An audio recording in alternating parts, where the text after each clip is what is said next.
मेरे चैनल पर आप सबको खुशामदीद। तवा बिल्कुल नया बन जाएगा। बावर्ची खाने की 5 मुश्किल चीज़ें साफ़ करने के आजमूदा टोटके जो हर खातून को लाजमी पता होने चाहिए, क्योंकि इससे आपके पैसे भी बचेंगे और आपका वक्त भी।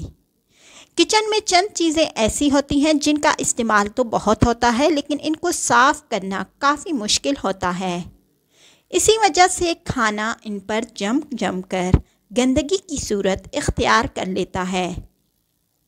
तो आज हम आपको बताएंगे किचन की आम इस्तेमाल की इन चीज़ों को साफ़ करने के काफ़ी आसान और बजट फ्रेंडली तरीके, ताकि आपके पैसे भी ज़ाया ना हो, आपके पैसे भी महफूज रहें, कि जो आपकी बड़ी मुश्किलात को भी मिनटों में आसान करेंगी। नंबर 1, कटिंग बोर्ड के दाग दूर करें। कटिंग बोर्ड हर घर में इस्तेमाल होता है। कटिंग बोर्ड पे हम सब्जियां काटते हैं, प्याज वगैरह।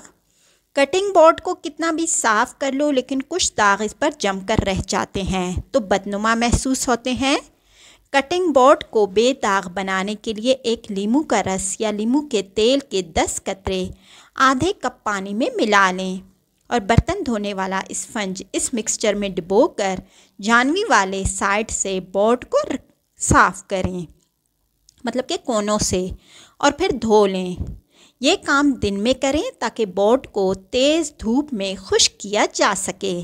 सारा दिन धूप में रखा रहने के बाद रात में आप उसे अपने किचन में साफ़ सुथरा कटिंग बोर्ड देखकर हैरान रह जाएंगे। नंबर 2, सिलबट्टा। सिलबट्टा के जिस पे हम अक्सर औकात वो लहसुन, अदरक या कोई मसाले जात कूटते हैं। सिलबट्टा इस्तेमाल के फ़ौरन बाद गर्म पानी या सिर्फ पानी में भिगो दें। बग़ैर कुछ खर्च किए आसान सा टिप है कि पानी में ही भिगो दें, ताकि जो चीज़ें जम गई हैं वो नम होकर साफ़ हो जाएं, पानी के साथ निकल जाएं। अगर किसी गहरे रंग वाली चीज़ को पीसा गया, जैसे कि बाज़ औक़ात हल्दी वगैरह को पीसा जाता है, तो सिलबट्टे पर निशान रह जाता है। इसको दूर करने के लिए लीमू और सिरके को मिक्स करें और टूथब्रश की मदद से साफ़ करें। सिलबट्टे को किसी खुशबूदार या ज़्यादा तेज़ाबियत वाले लिक्विड में ना भिगोएं, वरना ख़राब होगा। चकला बेलन। आजकल मार्बल या फिर लकड़ी का चकला बेलन इस्तेमाल होता है।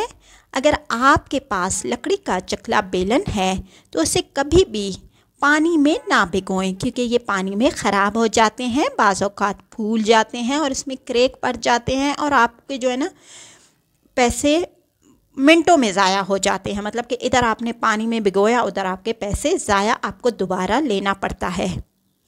तो इसके बजाय आप चकले को खड़ा करके किसी स्क्रैपर से खुरच कर सारा खुश्क आटा निकाल दें। आप इसके लिए कोई हल्का सा छुरी का भी इस्तेमाल कर सकते हैं, उससे भी इसे कुछ फ़र्क नहीं पड़ेगा। या मोटे कपड़े से साफ़ कर लें। मार्बल के चकला बेलन को अलबत्ता धोया जा सकता है, क्योंकि वो ख़राब नहीं होते, लेकिन इसे फ़ौरन सुखा लें ताकि वो भी ख़राब ना हो। ग्राइंडर का जग। कुछ ख़वातीन को ग्राइंडर का जग धोना काफ़ी मुश्किल काम महसूस होता है। इसको धोने और अच्छी तरह साफ़ करने का आसान तरीका ये है कि चंद कतरे डिश वॉश के लें, कि बर्तन धोने वाला जो लिक्विड होता है वो डाल लें और पानी डालकर ग्राइंडर मशीन चला दें और फिर सादे पानी से कंगाल कर खुश्क कर लें। एकदम से बग़ैर मेहनत के आसानी से साफ़ हो जाएगा। तवा साफ़ करने का तरीका भी जान लें। तवा अगर चिकनाई ज़्यादा हो तो इस पर टूथपेस्ट लगाकर स्पंज से साफ़ करें और पानी से कंगालते हुए भी स्पंज से रगड़ें। अगर तवा सादी रोटी पक कर बहुत ख़राब हो चुका है, कि जिस पे इस तरह काले काले निशानात वग़ैरह होते हैं, तो पहले चूल्हा जला लें और तवे को दरमियानी आंच पर 5 मिनट के लिए रख दें। गरम तवे को एहतियात से किसी स्क्रैपर से हर तरफ से खुरचें। आप किसी चम्मच का भी इस्तेमाल कर सकते हैं। गरम होने की वजह से तमाम जमा हुआ आटा, तेल आराम से निकल आएगा। फिर थोड़ा सफ़ेद सिरका लेकर तवे पर फैला लें और इस पर बर्तन धोने वाला साबुन लगाकर तवे को रगड़कर साफ़ करें और सादे पानी से धो लें।